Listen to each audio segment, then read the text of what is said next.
Halo semuanya, kali ini kita bakal ngebahas sebuah kisah sukses implementasi teknologi yang keren banget. Gimana sebuah cetak biru baru secara radikal mengubah cara kita mengamankan teknologi kesehatan yang paling vital. Dan ini bukan cuma teori loh, tapi sebuah arsitektur yang udah terbukti ampuh. Yuk kita bedah bareng-bareng. Perangkat medis yang nyambung ke internet itu kan menyelamatkan nyawa setiap hari. Tapi pernah kepikiran nggak sih, konektivitas yang sama itu jangan-jangan malah bisa membahayakan kita? Nah, pertanyaan inilah yang jadi titik awal dari sebuah inovasi raksasa di dunia keamanan sibermedis. Oke, pertama-tama kita harus ngerti dulu nih, krisis apa sih yang memicu semua ini? Kita sebut aja fasenya benteng yang runtuh. Ini gambaran dari sistem pertahanan lama yang udah usang dan nggak mampu lagi ngelindungin data dan, yang paling penting, pasien. Jadi, dulu tuh sistemnya kayak kastil yang dikelilingi parit. Kita bangun satu tembok pertahanan yang super tebal di sekeliling jaringan rumah sakit. Dulu, ini mungkin cukup. Tapi, di dunia yang semuanya serba terhubung kayak sekarang, ancaman itu nggak cuma datang dari luar.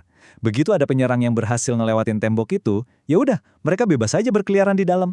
Nah, disitulah letak masalah terbesarnya. Dan dampaknya, nggak main-main.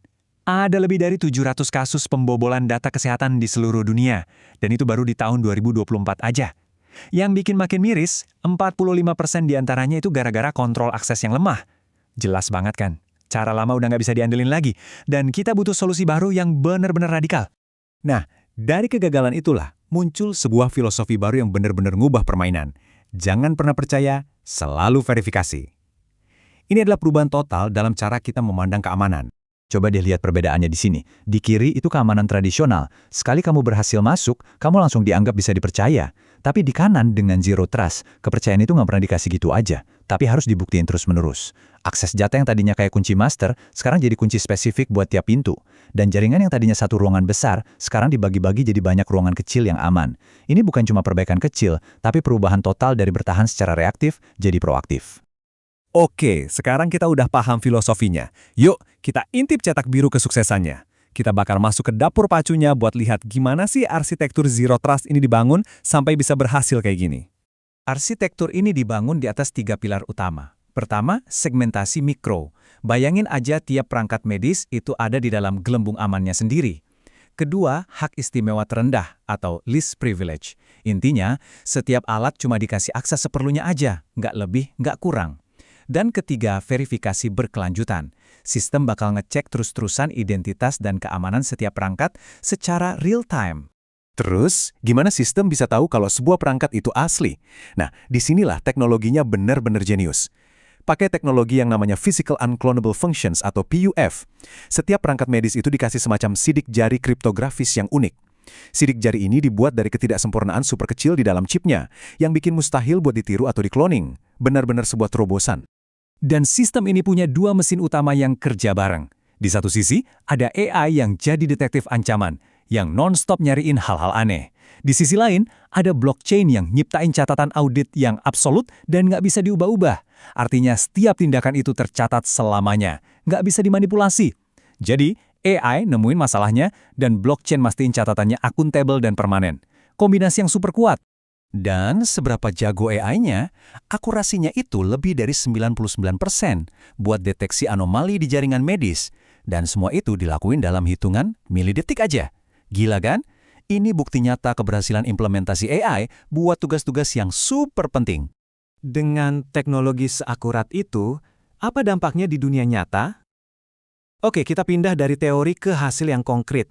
Ini dia kisah sukses sebuah rumah sakit tangguh yang udah nerapin arsitektur ini dan hasilnya luar biasa. Nah, begini arsitektur ini diterapkan di lapangan. Ada beberapa lapisan, mulai dari perangkat yang dipakai pasien, datanya naik ke Edge Gateway buat diproses cepat di lokasi, terus ke Fog Node buat analisis yang lebih rumit, sebelum akhirnya sampai ke cloud utama rumah sakit. Struktur berlapis ini emang sengaja dirancang biar efisien dan super cepat. Dan hasilnya? Waktu respons atau latensinya turun sampai 58,7%. Angka ini bukan sekedar statistik loh, di unit perawatan intensif atau ICU, di mana tiap milidetik itu berharga banget, penurunan segini bisa jadi pembeda antara hidup dan mati. Ini adalah peningkatan performa yang benar-benar menyelamatkan nyawa. Gak cuma cepat, tapi juga kuat banget. Dalam simulasi, arsitektur ini terbukti bisa nanganin 10.000 perangkat sekaligus loh, dan kinerjanya tetap stabil. Ini nunjukin kalau sistemnya bisa diandelin bahkan untuk rumah sakit yang paling besar sekalipun. Dan slide ini nunjukin dengan jelas gimana semua itu nyambung dalam prakteknya. Mulai dari mengamankan operasi jarak jauh pakai 5G, misahin tiap pasien di ICU ke dalam sel jaringan mereka sendiri, sampai ngamanin sistem MRI tua tanpa perlu ngoplek alatnya. Fleksibel, aman, dan efektif. Kisah sukses ini nggak berhenti sampai di sini. Justru sebaliknya, implementasi yang berhasil ini baru awalnya aja. Ini ngebuka pintu ke babak selanjutnya, yaitu masa depan layanan kesehatan. Visinya itu adalah Industri 5.0, sebuah layanan kesehatan yang fokus ke manusia, di mana teknologi dan orang bisa kerja bareng dengan aman. Coba bayangin deh, sebuah sistem yang bisa ngejaga 95% kecepatan jaringan bahkan saat lagi diserang. Artinya, dokter bisa terus kerja, pasien bisa terus dirawat tanpa gangguan apapun. Luar biasa kan? Dan ini adalah peta perjalanannya. Kita udah pindah dari pertahanan reaktif yang cuma nunggu diserang, jadi adaptif seperti yang kita lihat sekarang. Langkah selanjutnya adalah prediktif, di mana sistem bisa nebak serangan baru dengan akurasi hampir 100%. Dan tujuan akhirnya, pertahanan yang sepenuhnya otonom, yang bisa ngatasin ancaman bahkan sebelum kita sadar ada masalah. Kisah sukses ini membawa kita ke satu kesimpulan yang kuat, tapi sekaligus satu pertanyaan besar buat ke depannya. Seiring AI makin canggih dan makin berperan melindungi kesehatan kita, pertanyaannya jadi berbalik. Siapa yang mastiin AI-nya itu sendiri aman? Nah, ini dia tantangan berikutnya dalam perjalanan kita menuju layanan kesehatan yang beneran cerdas dan tangguh.